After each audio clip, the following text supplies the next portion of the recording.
Gyandeep YouTube channel पर आप सबका स्वागत है। आज मैं आप सबके लिए फिर से इस वीडियो में हिंदी साहित्य के महत्वपूर्ण प्रश्न लेकर आई हूँ। टोटल 50 क्वेश्चन है, सारे क्वेश्चन इंपॉर्टेंट है। इसी तरह के क्वेश्चन एग्जाम में पूछे जाते हैं, तो आप जिस किसी भी एग्जाम की तैयारी करें, अपने हिंदी विषय का चयन किया है तो आपके लिए वीडियो बहुत ही इंपॉर्टेंट होने वाला है। वीडियो पसंद आए तो वीडियो को लाइक से सब्सक्राइब करना ना भूलें। मैं डेली इसी तरह हिंदी प्रैक्टिस सेट कराती हूँ। अगर सारी वीडियो आप नहीं देखें तो प्लेलिस्ट में जाकर देख सकते हैं। आज की वीडियो में हम देखते हैं क्वेश्चन नंबर 1 क्या है। क्वेश्चन नंबर 1 है, देवनागरी लिपि को राष्ट्रलिपि के रूप में कब स्वीकार किया गया था। हमारी हिंदी के लिए हमारी लिपि, हिंदी की लिपि क्या है, देवनागरी लिपि है, और इसको राष्ट्रलिपि के रूप में कब स्वीकार किया गया था। इंपॉर्टेंट क्वेश्चन है। 14 सितंबर 1949 ईस्वी को राष्ट्रलिपि के रूप में देवनागरी लिपि को स्वीकार किया गया था। कब? 14 सितंबर 1949 ईस्वी में। क्वेश्चन नंबर 2 है, जन्मेजय का नागयज्ञ जन्मेजय का नागयज्ञ किसकी कृति है। तो जन्मेजय का नागयज्ञ है, नागयज्ञ यहाँ पे नागयज्ञ किसकी कृति है। तो जयशंकर प्रसाद की कृति है, जो कि छायावाद के प्रवर्तक हैं, छायावादी कवि हैं। क्वेश्चन नंबर 3 है, छायावाद के प्रवर्तक का क्या नाम है। तो वही मैंने बताया, छायावाद के प्रवर्तक या जनक भी पूछ लिया जाता है कि छायावाद के जनक कौन है। तो छायावाद के जनक है जयशंकर प्रसाद। ये छायावादी कवि हैं और इनकी कामायनी जो है, इनकी प्रसिद्ध रचना है, महाकाव्य है। इनकी कामायनी से एग्जाम में क्वेश्चन बनते हैं कि कामायनी किस विधा की रचना है। तो महाकाव्य है। और कामायनी में कितने सर्ग हैं। तो 15 सर्ग हैं। ये भी क्वेश्चन पूछा जाता है। कामायनी किसकी रचना है। तो कामायनी जयशंकर प्रसाद की रचना है। क्वेश्चन नंबर 4 है, चीनी तिब्बती भाषा समूह की भाषाओं को बोलने वालों को क्या कहा जाता है। क्या कहा जाता है। चीनी तिब्बती भाषा समूह की भाषाओं को बोलने वाले को क्या कहा जाता है। निषाद कहा जाता है। क्वेश्चन नंबर 4 हुआ। क्वेश्चन नंबर 5 है, चिंतामणि की रचयिता कौन है। चिंतामणि की रचयिता है आचार्य रामचंद्र शुक्ल। चिंतामणि की क्या है, रचयिता है, आलोचनात्मक कृति है ये। क्वेश्चन नंबर 6 है, चांद का मुंह टेढ़ा है। चांद का मुंह टेढ़ा क्या है, काव्य है, और इसकी रचयिता कौन है, मुक्तिबोध, यानी इनका पूरा नाम क्या है, गजानन माधव मुक्तिबोध। चांद का मुंह टेढ़ा काव्य की क्या है, रचनाकार है। क्वेश्चन नंबर 7 है, चरणदास चोर किसकी नाट्यकृति है। चरणदास के चोर क्या है, नाट्यकृति है, नाट्य विधा की रचना है। इसके रचनाकार कौन है, नाट्यकृति के रचनाकार कौन है, हबीब तनवीर है। क्वेश्चन नंबर 8 है, चंदन विष व्यापत नहीं लिपटे रहत भुजंग, इस प्रस्तुत पंक्ति की रचयिता कौन है। पंक्ति जो है इसके रचनाकार कौन है।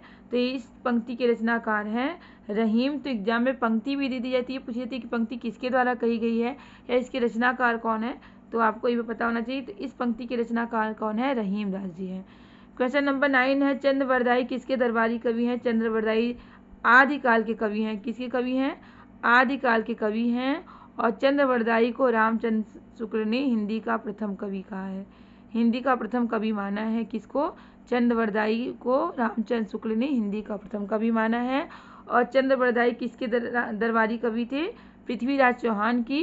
पृथ्वीराज चौहान पर ही इन्होंने पृथ्वीराज आसो की रचना की है, जो कि महाकाव्य है। और पृथ्वीराज आसो को हिंदी का प्रथम महाकाव्य माना जाता है। तो पृथ्वीराज आसो किसकी रचना है, चंद्रवरदाई की रचना है। और चंद्रवरदाई किसके दरबारी कवि हैं, पृथ्वीराज चौहान के दरबारी कवि हैं। क्वेश्चन नंबर 10 है, घनिष्ठ की शुद्ध उत्तरावस्था क्या है। तो घनिष्ठ की शुद्ध उत्तरावस्था है घनिष्ठर। क्वेश्चन नंबर 11 है, हिंदी का प्रथम एकाकी क्या है। Important question. हिंदी में प्रथम से एग्जाम में क्वेश्चन पूछे जाते हैं। हिंदी की प्रथम एकाकी क्या है, हिंदी का प्रथम उपन्यास क्या है, हिंदी के प्रथम कवि क्या है, कौन है, हिंदी की प्रथम कहानी। तो इस तरह से एग्जाम में क्वेश्चन पूछे जाते हैं। हिंदी की प्रथम रचना, हिंदी की प्रथम कविता, इस तरह से क्वेश्चन पूछे जाते हैं। अगर मैंने हिंदी में प्रथम पर वीडियो बनाया है, अगर आप वीडियो नहीं देखे तो प्लेलिस्ट में जाके देख सकते हैं। तो हिंदी की प्रथम एकाकी क्या है, हिंदी की प्रथम एकाकी है एक घुड़, जो कि किसकी रचना है, जयशंकर प्रसाद की रचना है। किसकी रचना है, जयशंकर प्रसाद जी की रचना है क्या, एक घूट, जिसे हिंदी का प्रथम एकाकी कहा जाता है।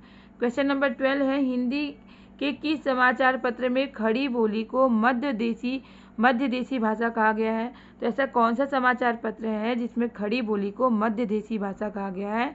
तो बनारस अखबार जो समाचार पत्र है उसमें खड़ी बोली को मध्य देशी भाषा कहा गया है। क्वेश्चन नंबर 13 है हिंदी का प्रथम कवि कौन है।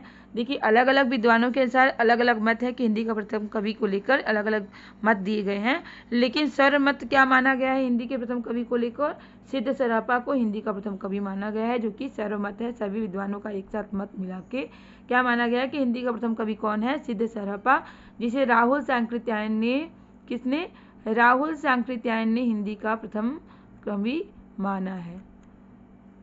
राहुल सांकृत्यायन ने, राहुल सांकृत्यायन के अनुसार हिंदी का प्रथम कवि कौन है, हिंदी का प्रथम कवि कौन है, सिद्ध सरापा है। यही सर्वमान्य मत है। ये कब सिद्ध सरापा कब है, 9वीं शताब्दी के हैं। क्वेश्चन नंबर 14 है हिंदी के प्रथम गद्यकार कौन है। तो हिंदी के प्रथम गद्यकार कौन है, हिंदी के प्रथम गद्यकार है लल्लू लाल। प्रेम सागर किसकी रचना है, लल्लू लाल की रचना है। क्वेश्चन पूछा जाता है प्रेम सागर किसकी रचना है, तो लल्लू लाल की रचना है, जो कि हिंदी के प्रथम गद्यकार कहे जाते हैं। क्वेश्चन नंबर 15 है हिंदी की में सर्वप्रथम गीत लेखन किसने किया। सबसे पहले गीत लेखन का काम किसने किया हिंदी में, विद्यापति ने किया है, जो कि आदिकाल के कवि हैं। कौन, विद्यापति आदिकाल के कवि हैं और इन्होंने ही हिंदी में सर्वप्रथम गीत लेखन किया है। इन्हें मैथिल कोकिल भी कहा जाता है, क्योंकि इनके अधिकांश रचनाएं मैथिली भाषा में है, इसलिए इन्हें मैथिल कोकिल कहा जाता है। इन्हें अभिनव जयदेव भी कहा जाता है। क्वेश्चन पूछा जाता है अभिनव जयदेव किसे कहा जाता है, तो विद्यापति को कहा जाता है, जो कि आदिकाल के कवि हैं। क्वेश्चन नंबर 16 है हिंदी में सर्वप्रथम दैनिक समाचार पत्र कौन सा है। तो दैनिक समाचार है सुधा वर्षण, हिंदी में सर्वप्रथम दैनिक समाचार पत्र है।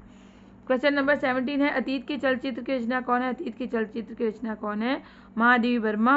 महादेवी वर्मा की प्रसिद्ध रचना क्या है, यामा। यामा रचना के लिए इन्हें ज्ञानपीठ पुरस्कार से सम्मानित किया गया था, किसे, महादेवी वर्मा को। और इन्हें आधुनिक युग की मीरा भी कहा जाता है। ये छायावाद की कवित्री है, कौन, कवित्री है, कौन, महादेवी वर्मा। क्वेश्चन नंबर 18 है अमीर खुसरो ने किसके विकास में अग्रणी भूमिका निभाई है। तो खड़ी बोली के विकास में अमीर खुसरो ने अग्रणी भूमिका निभाई है। क्वेश्चन नंबर 19 है अमीर खुसरो ने जिन मुकुरीय पहेलियों और मुकुरीय पहेलियों के लिए कौन प्रसिद्ध है, अमीर खुसरो हैं।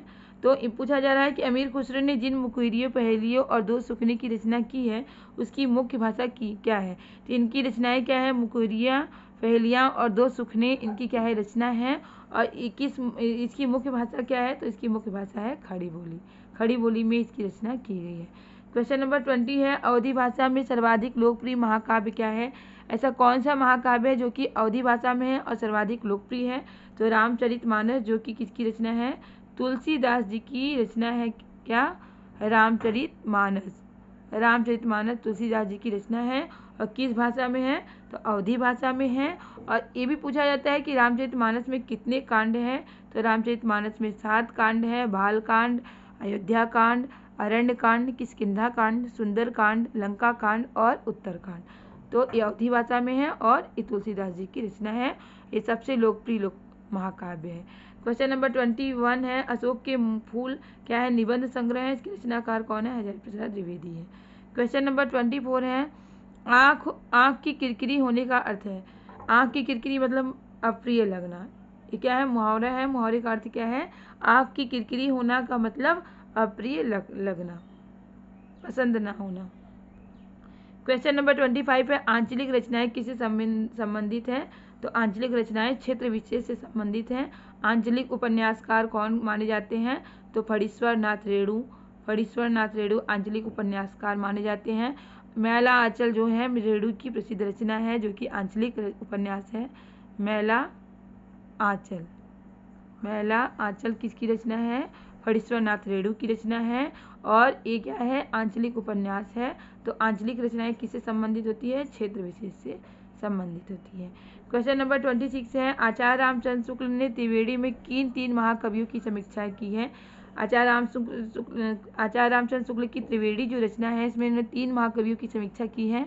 वे 3 महाकवि कौन कौन से हैं, सूरदास कौन है, सूरदास हैं, तुलसीदास हैं और जायसी हैं। जायसी मतलब मलिक मोहम्मद जायसी। सूरदास कृष्ण भक्ति काल के सगुण काव्यधारा के कृष्णा भक्ति शाखा के कवि हैं और तुलसीदास जो है भक्ति काल के सगुण काव्यधारा के राम भक्ति शाखा के कवि हैं। और जायसी जो हैं ये निर्गुण काव्यधारा के प्रेमाश्रयी शाखा के प्रतिनिधि कवि हैं। कौन, जायसी, मलिक मोहम्मद जायसी। क्वेश्चन नंबर 27 है आत्मजयी की रचयिता कौन है? आत्मजयी की रचयिता है कुंवर नारायण। क्वेश्चन नंबर 28 है आत्मनिर्भरता क्या है? निबंध है और निबंध के रचनाकार कौन है? बालकृष्ण भट्ट हैं आत्मनिर्भरता निबंध के रचनाकार। आधुनिक युग के चरण कौन है? आधुनिक युग के चरण कौन है? रामधारी सिंह दिनकर। रामधारी सिंह दिनकर की प्रसिद्ध रचना क्या है? उर्वशी।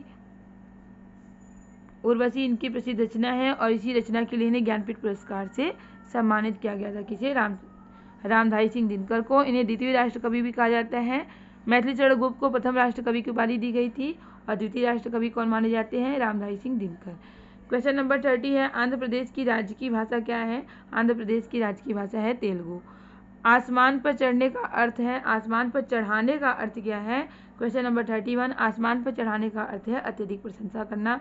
मतलब किसी की अत्यधिक प्रशंसा कराने का मतलब होता है आसमान पर चढ़ाने का अर्थ ही क्या है? अत्यधिक प्रशंसा करना। क्वेश्चन नंबर 32 है इतिहास शब्द का शुद्ध विशेषण क्या है? इतिहास शब्द का शुद्ध विशेषण है ऐतिहासिक। क्वेश्चन नंबर 33 है ईदगाह क्या है? कहानी है। इसके रचनाकार कौन है? प्रेमचंद है। प्रेमचंद है ईदगाह कहानी के क्या रचनाकार है। प्रेमचंद को कथा सम्राट भी कहा जाता है। क्वेश्चन पूछा जाता है कि कथा सम्राट किसे कहा जाता है? तो कथा सम्राट प्रेमचंद को कहा जाता है। क्वेश्चन नंबर 34 है वापसी किस विधा की रचना है? तो वापसी कहानी विधा की रचना है। विधा भी पूछ ली जाती है। क्वेश्चन नंबर 35 है विक्रम संवत का शुभारंभ कब से होता है? तो 57 ईस्वी से विक्रम संवत का शुभारंभ हुआ है। विद्यापति की पदावली की भाषा क्या है? विद्यापति की पदावली की भाषा मैथिली है, इसलिए इन्हें मैथिल कोकिल कहा जाता है। किसे? मैथिल कोकिल कहा जाता है। किसे? विद्यापति को। विद्यापति को मैथिल कोकिल कहा जाता है क्योंकि इनकी अधिकांश भाषाएं मैथिली भाषा में है। क्वेश्चन नंबर 37 है वीरगाथा काल के सर्वश्रेष्ठ कवि कौन माने जाते हैं? तो वीरगाथा काल के सर्वश्रेष्ठ कवि कौन माने जाते हैं? चंद्रवरदाई, जिन्हें रामचंद्र शुक्ल ने हिंदी का प्रथम कवि कहा है। और आदिकाल को वीरगाथा काल नाम किसने दिया है? रामचंद्र शुक्ल ने। रामचंद्र शुक्ल ने आदिकाल को वीरगाथा काल नाम दिया है। आदिकाल के नामकरण से भी क्वेश्चन बनते हैं एग्जाम पे, तो इस पर भी मैंने वीडियो बनाया है, आप वीडियो देख सकते हैं प्लेलिस्ट में जाके। क्वेश्चन नंबर 38 है वीरों का कैसा हो बसंत कविता क्या है? वीरों का कैसा हो बसंत क्या है? कविता है और इसकी रचयिता कौन है? सुभद्रा कुमारी चौहान। वीरों का कैसा हो बसंत। क्वेश्चन नंबर 39 है व्यवस्था प्रियता और विद्रोह का विलक्षण संयोग किस प्रयोगवादी कवि में सबसे अधिक मिलता है? व्यवस्था प्रियता विद्रोह का विलक्षण संयोग किस प्रयोगवादी कवि में सबसे अधिक मिलता है? अयोग अज्ञे जो कि प्रयोगवादी कवि हैं और तार सप्तक के संपादक भी हैं। ये कौन? अज्ञे जी। इन्होंने तार सप्तक का संपादक कब किया था? 1943 ईस्वी में। क्वेश्चन नंबर 40 है शिव शंभू के चिट्ठे से संबंधित रचनाकार कौन है? शिव शंभू के चिट्ठे क्या है? इसके रचनाकार कौन है? बाल मुकुंद गुप्त हैं। क्वेश्चन नंबर 41 है शिवा बामनी की रचनाकार कौन है? शिवा बामनी की रचनाकार हैं भूषण, जो कि रीतिकाल के कवि हैं। भूषण किस काल के कवि हैं? रीतिकाल के कवि हैं भूषण। इन्हें वीररस का कवि कहा जाता है। क्वेश्चन नंबर 42 है शेष कादम्बरी के रचनाकार कौन है? अलका सरावगी जो हैं शेष कादम्बरी के क्या हैं? रचनाकार हैं। श्रद्धा किस कृति की नायिका है? श्रद्धा ऐसी कौन सी कृति है जिसकी नायिका श्रद्धा है? तो कामायनी, जो कि महाकाव्य है। क्या है? महाकाव्य है। और किसके द्वारा रचित काव्य है ये? जयशंकर प्रसाद के द्वारा। जयशंकर प्रसाद के द्वारा रचित काव्य है क्या? कामायनी। और इसी कृति की नायिका कौन है? श्रद्धा। श्रद्धा क्या है? इसी कृति की क्या है? नायिका है। क्वेश्चन नंबर 44 है संविधान की 8वीं अनुसूची के अनुसार कितनी भाषाओं को राजभाषा के रूप में संवैधानिक मान्यता प्राप्त हुई है? तो 22 भाषाओं को 8वीं अनुसूची के अनुसार संवैधानिक मान्यता प्राप्त हुई है। क्वेश्चन नंबर 45 है संविधान की 8वीं अनुसूची में शामिल की गई 4 नई भाषाएं कौन कौन सी है? तो 8वीं अनुसूची में ऐसी कौन सी 4 नई भाषाएं शामिल की गई है? संथाली, मैथिली, बोडो, डोगरी, ये चारों भाषाएं शामिल की गई है 8वीं अनुसूची के अनुसार। क्वेश्चन नंबर 46 है संसद से सड़क तक क्या है? काव्य है और इसके रचनाकार है कौन है? सुदामा पांडे धूमिल, जो कि समकालीन कविता के कवि हैं। किस काल के कविता है के कवि हैं? समकालीन कविता के कवि हैं कौन? सुदामा पांडे धूमिल। ये मोचीराम भी रचना है जो कि प्रसिद्ध रचना है, एग्जाम में क्वेश्चन पूछा जाता है। क्वेश्चन नंबर 47, संस्कृत में सर्वाधिक प्रभावित द्रविड़ भाषा कौन सी है? तो तेलुगु है। क्वेश्चन नंबर 49 है, संस्कृति के 4 अध्याय, यहाँ पे 4 कर लीजिएगा, मिस टाइपिंग हो गया है। संस्कृति के 4 अध्याय, संस्कृति के 4 अध्याय किसकी रचना है? तो रामधारी सिंह दिनकर की रचना है संस्कृति के 4 अध्याय। सखी वे लास्ट क्वेश्चन है, क्वेश्चन नंबर 50, लास्ट क्वेश्चन क्या है? सखी वे मुझसे कहकर जाते, इन पंक्तियों के रचयिता कौन है? इन पंक्ति की रचयिता कौन है? मैथिलीशरण गुप्त, जो कि जिन्हें की राष्ट्र कवि की उपाधि दी गई है। क्या? राष्ट्र कवि की उपाधि दी गई है किसे? राष्ट्र कवि की उपाधि दी गई है किसे? मैथिलीशरण गुप्त को राष्ट्र कवि की उपाधि दी गई है। भारत भारती इनकी जो रचना है, भारत भारती रचना के लिए इन्हें राष्ट्र कवि की उपाधि दी गई है। और इन्हें राष्ट्र कवि की उपाधि किसके द्वारा दी गई थी? महात्मा गांधी के द्वारा दी गई थी। और सखी वे मुझसे कहकर जाते पंक्ति के रचयिता कौन है? मैथिलीशरण गुप्त। एक लास्ट क्वेश्चन नंबर 51 है, जो कि आप लोगों के लिए है। अगर आप लोग को इसका आंसर पता है तो कमेंट बॉक्स में आंसर जरूर बताइएगा, इससे समझ में आएगा कि आपकी तैयारी कैसी हो रही है। तो क्वेश्चन क्या है? प्रबंध चिंतामणि के रचयिता कौन है? प्रबंध चिंतामणि के रचयिता कौन है? दामोदर पंडित, कवि आसगु, रोड़ा कवि, मेरुतुंग। तो इन चारों ऑप्शन में से कौन सा ऑप्शन सही है आपको बताना है। अगर आपको आंसर पता है तो जरूर बताइएगा। उम्मीद है कि आपको वीडियो जरूर पसंद आया होगा। वीडियो पसंद आया तो वीडियो को लाइक से सब्सक्राइब करना ना भूलें, क्योंकि आपका लाइक से सब्सक्राइब ही मोटिवेट करता है इस तरह के क्वेश्चन लाने के लिए, जिससे आपकी अच्छी तैयारी हो सके और अपने एग्जाम में सफल हो सके। इसी तरह के क्वेश्चन की तैयारी करने के लिए हमारे चैनल से जुड़े रहें। तब तक के लिए मिलते हैं नेक्स्ट क्लास में। बाय।